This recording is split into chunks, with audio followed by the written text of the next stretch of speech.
On April 21st, 2025, just before dawn, the serene skyline of Sanaa, Yemen's capital, was shattered by the roar of jet engines. Without warning or prior signal, the unmistakable sound of United States fighter jets tore through the dark sky. Moments later, blinding flashes erupted, followed by thunderous explosions echoing off the surrounding mountains, with shockwaves rippling across the city. For a few tense minutes, Sanaa held its breath during an unforeseen event. This was no strike on a remote desert weapons cache. It targeted the heart of the capital, a fortified stronghold of Houthi forces, their command hub, and strategic core. A devastating blow had just been dealt, yet this attack was more than destruction. It was a calculated message from the United States, delivered with hypersonic missiles and pinpoint accuracy.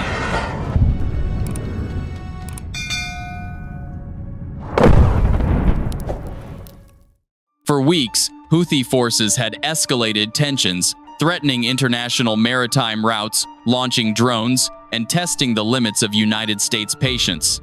They wrongly assumed Washington would shy away from decisive action deep in their territory. They were mistaken.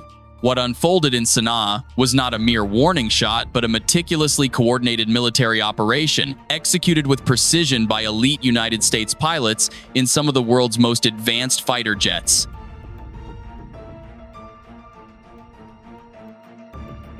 As media outlets scramble for details and officials remain tight-lipped, one thing is clear: this strike had a specific purpose, not just to shake the ground, but to rewrite the rules of engagement.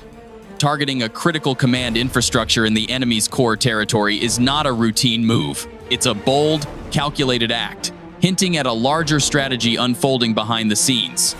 What was the true objective that night? How did the United States execute this operation without any forewarning? And what unpredictable consequences lie ahead? Before we dive deeper, take 2 seconds to like this video and subscribe to our channel for daily in-depth analyses. Thank you.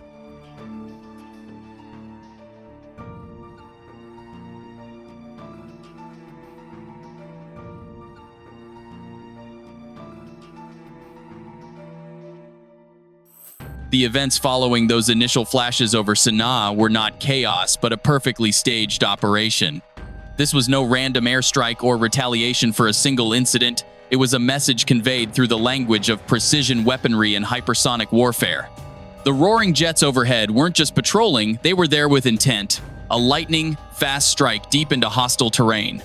United States defense officials later confirmed this as a precision airstrike campaign, targeting key Houthi military assets in Sanaa.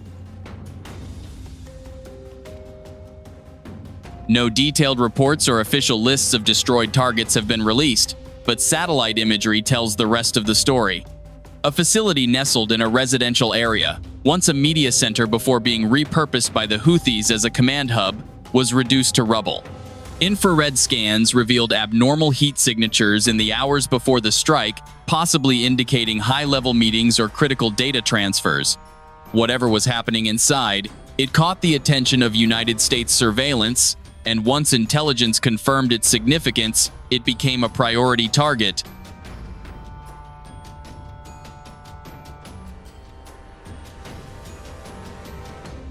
The strike occurred just before sunrise, a timing chosen not by chance, but for strategic advantage.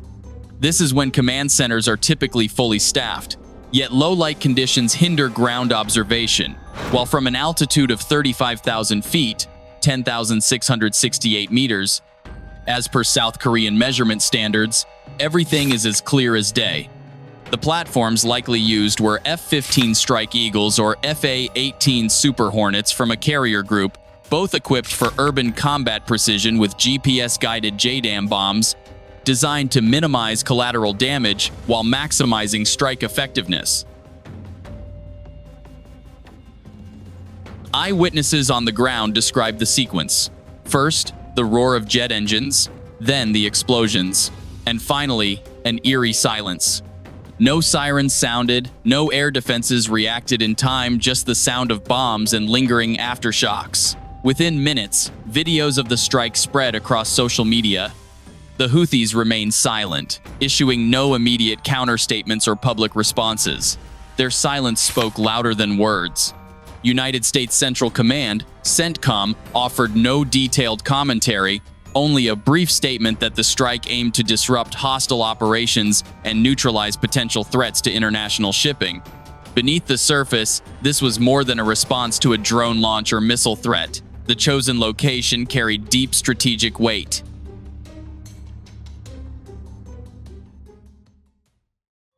Sanaa isn't just a city, it's a symbol, the nerve center for Houthi command, communication, and coordination. Striking it from the air required confidence, precise intelligence, and clear intent. Such a boundary is rarely crossed, so why now? Military analysts suggest the target tied into recent surveillance, encrypted signals, unusual troop movements, and intelligence indicating a major Houthi operation, possibly a new drone assault in the Red Sea was in preparation. If true, the United States acted preemptively to avert a greater threat. However, striking a capital city is a monumental decision, with implications beyond tactics affecting diplomatic landscapes. Yet, this time, the United States did not hesitate, as in modern conflict, hesitation can be more dangerous than action. This wasn't a declaration of war, but a precise, undeniable warning.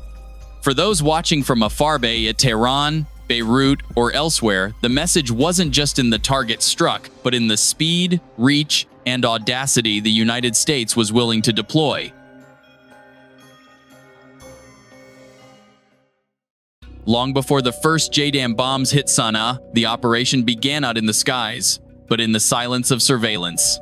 For weeks, United States reconnaissance assets monitored closely, with drones circling Yemeni airspace, signals intelligence teams intercepting encrypted transmissions, and satellites tracking movements, power surges, and anomalies in specific city sectors. Sanaa wasn't just observed, it was mapped layer by layer. The United States wouldn't risk striking a densely populated capital without absolute certainty. Every move was surgical, verified repeatedly. The target wasn't a weapons depot or launch site, but something far more sensitive.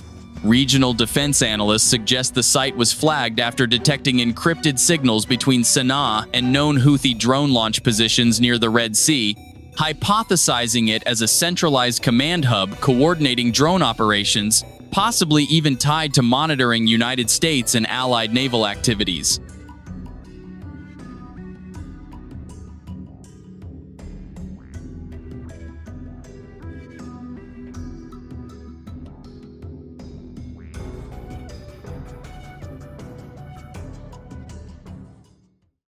Once the connection was confirmed, events unfolded at breakneck speed.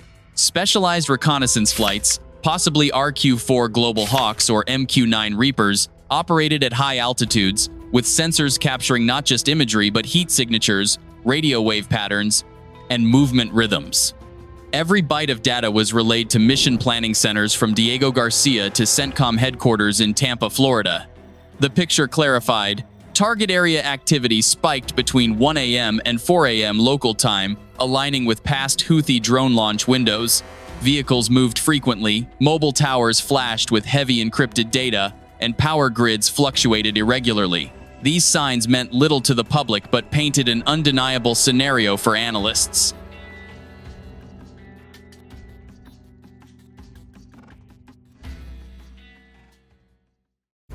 When the green light was given, everything was in place. Fighter jets, whether launched from carriers like the USS Dwight D. Eisenhower or coalition bases in the Gulf, followed precise flight paths, armed with tailored payloads and exact strike timings. They flew low and fast, supported by AWACS early warning aircraft and KC-135 refueling tankers from a distance. There was no room for error or improvisation. This wasn't just about demolishing a building. It was about dismantling a network, halting an operation before it could begin. Such a strike unseen and unheard until it was over, is reserved by the United States for only the most critical targets. In modern warfare, the strongest moves aren't always the loudest. Sometimes, they're the ones prepared long before the world takes notice. Timing in modern conflict is everything. When United States jets roared over Sanaa, it wasn't just a reaction but a chosen moment, built on weeks, if not months, of preparation. The Houthis had been escalating tensions with drone attacks in the Red Sea, firing anti-ship missiles at commercial vessels, making United States destroyer interceptions routine. Each incident pushed boundaries further until reliable intelligence revealed plans for a larger, more coordinated Houthi assault, not just at sea but potentially across multiple fronts. This was the backdrop for the decision to strike Sanaa, a location often deemed off-limits due to its dense population and political sensitivity, now thrust into the spotlight. The United States faced two options: wait for the Houthis' next move and risk escalation, or remove the piece before it could be played. They chose the latter. Striking the capital was both symbolic and strategic, targeting the command brain rather than the operational arm, disrupting coordination nodes and severing digital lifelines, delays attacks before they can launch. But there's more. Intelligence pointed to growing Iranian support for the Houthi network via encrypted channels, technical guidance, and logistics. While the United States avoided public accusations, analysts believe the Sanaa strike served a dual purpose: weakening Houthi capabilities and sending a stern message to Tehran that we're watching and we won't wait. The choice of strike method reinforced this message, using manned fighter jets with precision munitions, rather than drones, signaled confidence, commitment, and readiness to penetrate hostile territory when necessary. The operation underscored a simple yet powerful principle: the United States will defend freedom of navigation and dismantle any network threatening global trade routes, no matter where they hide, and there's no better place to prove it than the Houthi power center. This wasn't indiscriminate destruction, but a push to regain initiative in an increasingly volatile region. Letting the adversary dictate the pace is the fastest way to lose control. This strike wasn't a reaction, it was a reset. For forces monitoring from radar rooms or satellite feeds across the region, from Iran's Quds force to commanders in Lebanon, the message was loud and clear: the United States is no longer just playing defense, it's setting the terms. In the hours after the strike, one thing became evident. This wasn't merely an airstrike, but a comprehensive disruption. Across Sanaa, command centers went dark. Once reliable communication channels fell silent, and radio frequencies buzzing with encrypted signals turned to static. Whatever operations were underway at the target site weren't just damaged, they were paralyzed. Military analysts tracking real-time signals noted an abrupt shift. Drone launches ceased, radar zones went quiet, and satellite imagery showed reduced ground activity at key Houthi-controlled sites near the capital and along coastal corridors. Supply vehicles, typically active at night, halted. The Houthi network took a hit at its core. On the ground, emergency services raced not just to extinguish fires or stabilize structures, but to restore communications. The real impact wasn't in the smoke and flames, it was in the silence. The United States didn't need a follow-up strike, as is often the case, and that was part of the strategy. One strike, maximum effect. In the skies, United States patrols intensified, with F-18 jets from carrier strike groups maintaining a presence in the Gulf of Aden, while AWACS and KC-135 tankers extended 24/7 surveillance to monitor any shifts. The Houthis offered no response to no retaliatory missiles or drones, no interception attempts. Their systems weren't just paused, they were forced into a rebuild. This made the strike unique. It wasn't about total destruction, but about compelling behavioral change and shattering confidence. Previously, the Houthis operated on a rhythm: launch drones, relocate, rearm, repeat. But after Sanaa, that rhythm was broken, schedules disrupted, and command chains thrown into chaos. In warfare, a single moment of hesitation can spell defeat. Regionally, naval vessels reported calmer airspace. Commercial traffic through the Bab el-Mandeb Strait temporarily resumed. Warships detected fewer drone signals, and once common radar jamming dropped significantly. Notably, in the digital space where Houthi propaganda typically surges post-conflict, there was near-total silencino bravado, no staged videos, no threatening statements. That silence echoed louder than any explosion, as in this phase of conflict, the goal isn't just destruction but deterrence. The United States achieved exactly that with a meticulously planned strike, unspoken yet undeniable. The blast in Sanaa may have shaken a neighborhood, but its shockwaves reached far beyond, into boardrooms, bunkers, and newsrooms across the Middle East. This wasn't just about neutralizing a drone control site. It was a statement aimed squarely at Tehran. For months, Iran has quietly supplied the Houthis with advanced tools drones, communication systems, targeting data not just to fuel a local fight but to expand influence over the Red Sea and threaten global trade. By striking a suspected strategic coordination hub in Sanaa, the United States didn't just hit the Houthis, it undermined Iran's investment. The action was overt, unhesitant, not a covert raid, but an airstrike conducted under the gaze of satellites, media, and international intelligence. The message was unmistakable. We see what's happening, and we can strike anytime if needed. For United States allies in the Gulf, this was reassurance that Washington remains ready to act decisively to safeguard regional stability. For adversaries, it's a reminder that even amid conflicts elsewhere, the United States retains long reach and rapid response capabilities. Moreover, the strike came at a time of fragile global supply chains, with the Red Sea a pressure point. With Houthi missile attacks on commercial ships and persistent drone threats to key routes, the risk wasn't just military but economically devastating. That's why the timing mattered. Striking Sanaa showed the United States isn't merely defending its warships, it's proactively protecting trade, coordination, and international credibility. It's not just Iran watching. In Moscow, Damascus, and even Beijing, this move didn't go unnoticed. The strike signals that precision airstrikes deep in enemy territory are back, not just in full-scale wars, but to disrupt networks before they escalate. As Sanaa reels from the surgical strike, the question looms: what's next? United States naval forces remain on high alert in the region. Carrier strike groups maintain presence, with tightened patrols near trade routes and strategic choke points like the Bab el-Mandeb Strait.